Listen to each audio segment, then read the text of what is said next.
하나님 말씀 보겠습니다.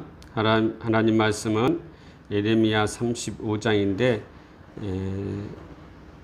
4절에서 11절까지만 보겠습니다.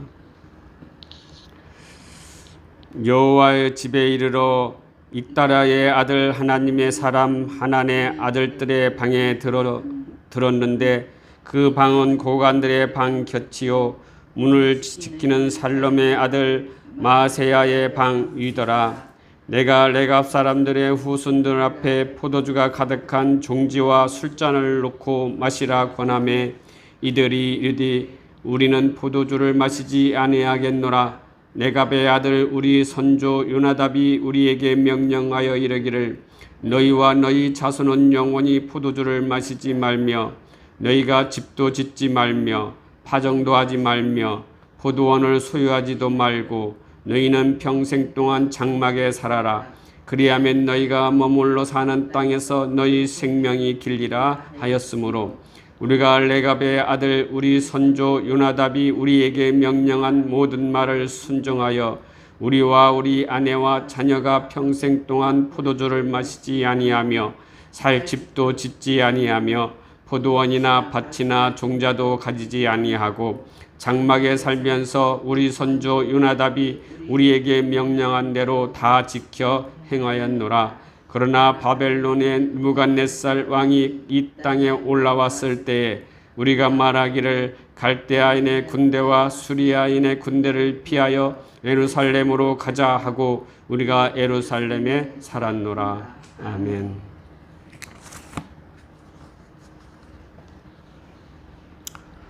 지난주에는 하나님과 언약 그리고 자유라는 제목으로 말씀을 나누었습니다.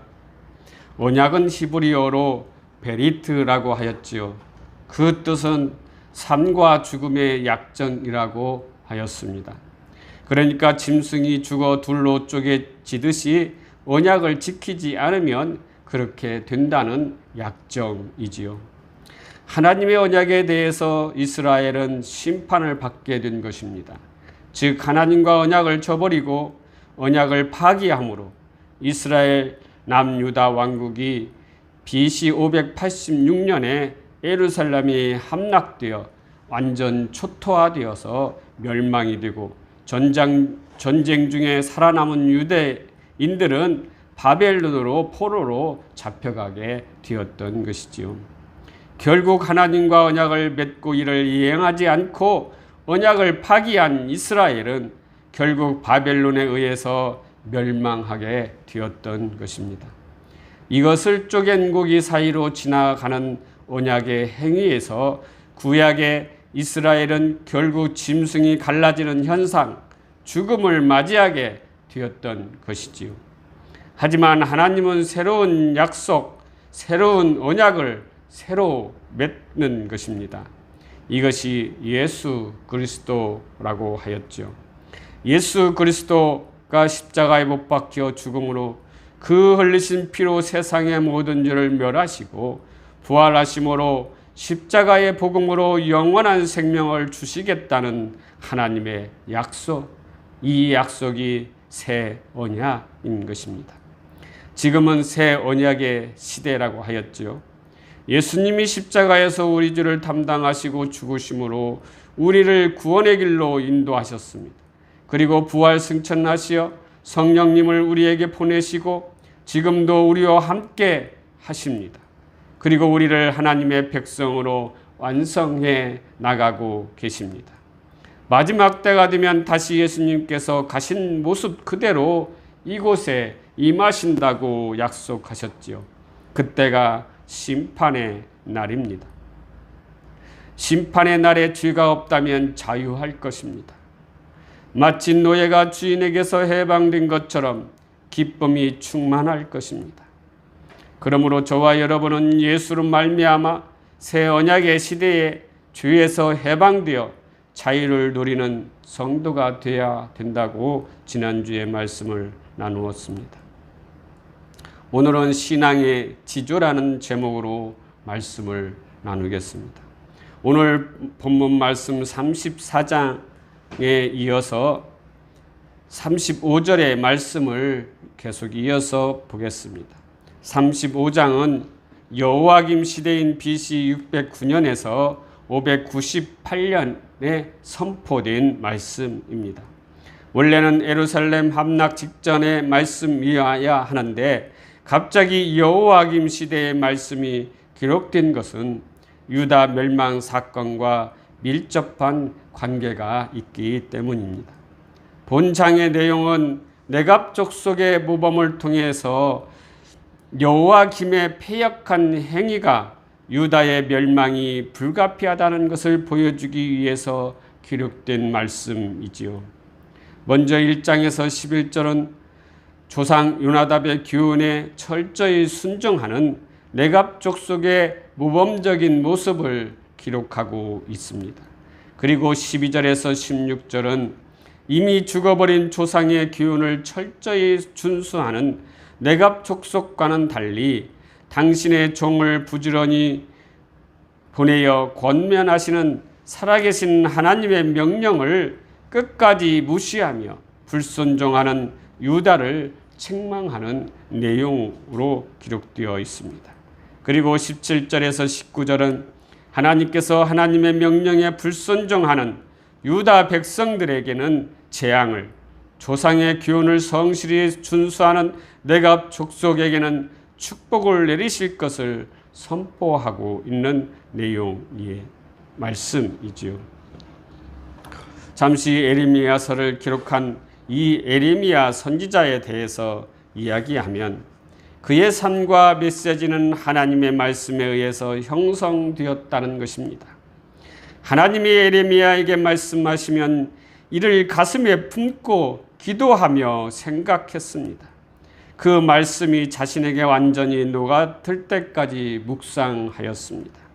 그러므로 에레미야의 삶과 전하는 복음은 내면에서 솟구쳐 오르는 하나님의 말씀에서 시작이 되었던 것이지요. 그의 모든 삶과 메시지는 마치 불붙는 풀무불과 같아서 뼛속에 사무치는 답답하여 견딜 수 없는 말씀이었습니다. 하지만 남유다 예루살렘 사람들은 에레미야와 정반대의 심정이었어요. 마치 동물적 본능의 지배를 받고 있는 무리들과 같았던 것입니다.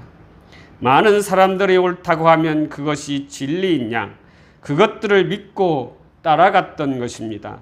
지금으로 말하면 대형교회 설교자의 설교가 작은 개척교회 설교자의 설교보다 훨씬 능력이 있고 진리라고 믿는 무리들이었던 것입니다. 그래서 그들은 진리를 따르는 것보다 세상의 궁중 심리를 따라갔던 것입니다. 이런 상황에서 예레미야는 그들에게 하나님의 말씀을 전하는 선지자로서 그들과 힘들게 대항하고 싸워야 했던 것입니다. 하나님의 말씀은 그들의 마음에 떨어지지 않고 그저 허공에 던져지는 것과 같았습니다. 그런 힘든 상황에서 예레미야는 어떻게 하나님의 말씀을 전달할 수 있었겠습니까? 예레미야는 한 가지 생각을 해냈습니다. 비유를 통한 교훈이었습니다. 그것이 오늘 본문에 나타난 네갑 족속을 통한 교훈이었던 것입니다. 네갑 족속은 어떤 족속입니까? 네갑 족속은 모세의 장인 이드로의 후손인 겐 족속의 후손들입니다. 성경에 감추어진 비밀스러운 족속이 있는데 그 족속이 바로 겐 족속입니다. 하나님은 자신이 택한 이스라엘이 어려울 때마다 이 겐 족속을 통해서 하나님의 구속사 사역을 이루어 가셨습니다. 생각해 보세요. 하나님은 이스라엘 민족이 430년 동안 애굽에서 노예 생활을 하고 해방된다고 약속해 주셨습니다.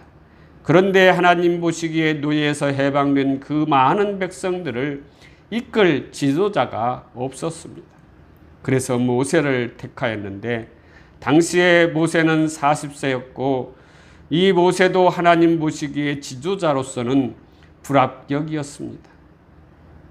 그 모세를 광야에서 40년 동안 교육을 시켰는데 바로 겐 족속 모세의 장인을 통해서 40년 동안 자신이 그동안 배워온 애굽의 교육에서 하나님의 교육으로 새롭게 태어났던 것입니다. 겐 족속의 신앙은 오직 여호와 신앙입니다. 세상의 그 어떤 것에도 비전을 두지 않았습니다. 오직 하나님을 섬기고 세상 것에 마음을 뺏기지 않고 욕심부리지 않고 살아가는 겐 족속의 생활 속에서 모세는 비로소 하나님의 사람으로 변화되었던 것입니다. 하나님의 사람 이스라엘의 지도자가 된 것입니다. 또한 네갑 족속의 지도자격인 요나답은 어떤 자였습니까? 열왕기하 10장 15절에서 27절에 보면은 요나답은 예후를 도와 바알 숭배자들을 이스라엘 땅에서 몰아냈던 이 지도자였던 것입니다. 이러한 요나답은 자기들 후손들에게 5가지를 철저히 지키며 살아라고 명령을 했던 것입니다. 오늘 본문 35장 6절에서 7절을 한번 보시겠습니다. 그들이 이르되 우리는 포도주를 마시지 아니하겠노라.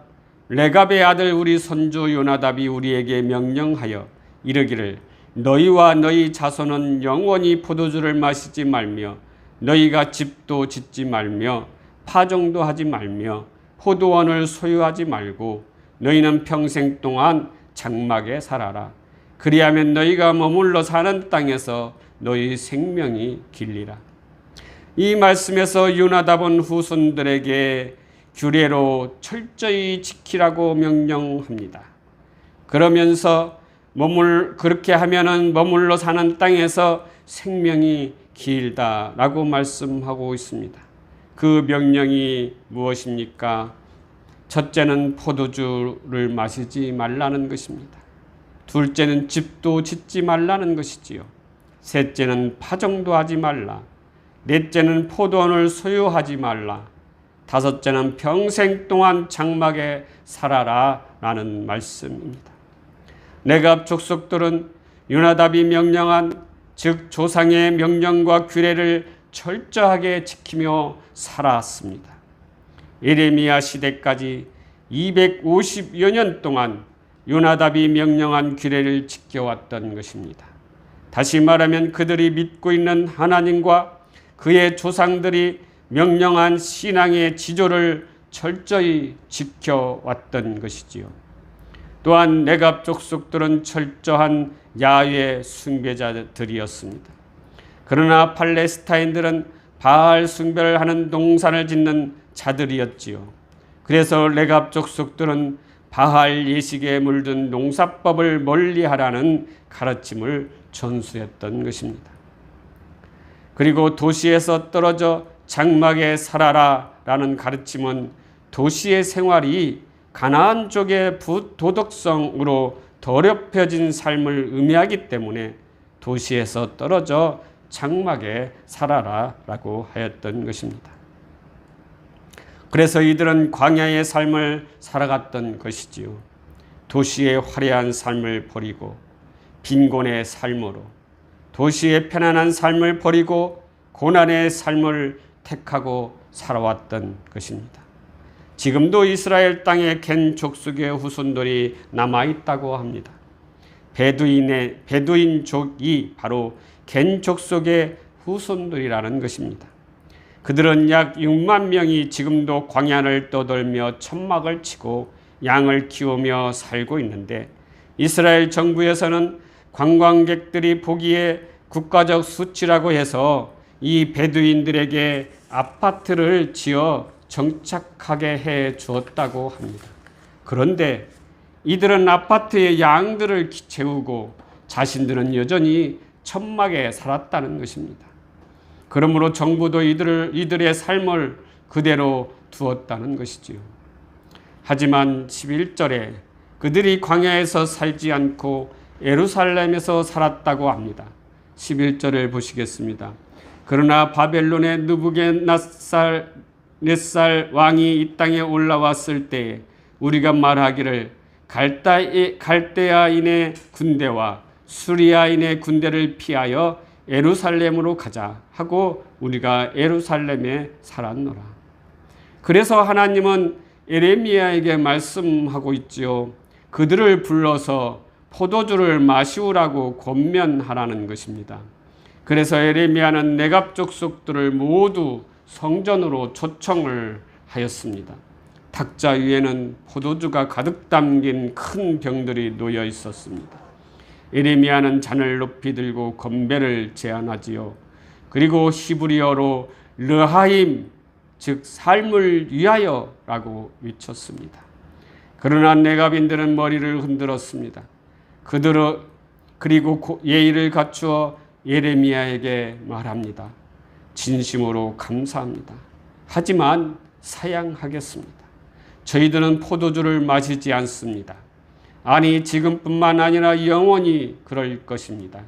요나답이 우리에게 명령하셨기 때문에 조상의 명을 어길 수가 없습니다. 예레미야님 죄송합니다. 이 사건을 통해서 예레미야는 백성들의 관심과 시선을 모을 수가 있었습니다. 그리고 예레미야는 예루살렘의 백성들에게 향해서 묻습니다. 지금 네갑인들의 말을 들었지요. 백성들이여, 그대들은 여기서 네갑인들의 조상의 명령에 순종하는 모습을 배워야 합니다. 라고 외쳤던 것이지요. 예레미야는 다시 외칩니다. 하나님은 당신들에게 명령하였습니다. 그러나 당신들은 하나님의 백성이라고 하면서 하나님의 말씀을 듣지 않고 있습니다. 예레미야 35장 14절 말씀을 보겠습니다. 레갑의 아들 요나답이 그의 자손에게 포도주를 마시지 말라 한 그 명령은 실행되도다. 그들은 그 선조의 명령을 순종하여 오늘까지 마시지 아니하였거늘 내가 너희에게 말하고 끊임없이 말하여도 너희는 내게 순종하지 아니하도다. 네갑인들처럼 당신들에게도 순종하며 살기를 하나님은 원하셨던 것입니다. 이제는 악한 길에서 돌이켜 행위를 고치고 다른 신을 쫓아 그들을 섬기지 말라고 하나님은 다시 한번 백성들에게 선지자를 통하여 간곡히 말씀하고 있습니다. 아주 평범한 네갑인들도 선주의 말을 순종하여 어려운 규범들을 잘 지키고 있는데 너희들은 나의 백성들인데 나의 명령을 듣지 않는다고 하나님은 한탄하시고 계십니다. 그래서 하나님은 17절에 재앙을 내리신다는 말씀을 하고 있지요. 17절 보시면 그러므로 만군의 여호와 이스라엘의 하나님께서 이와 같이 말씀하시니라.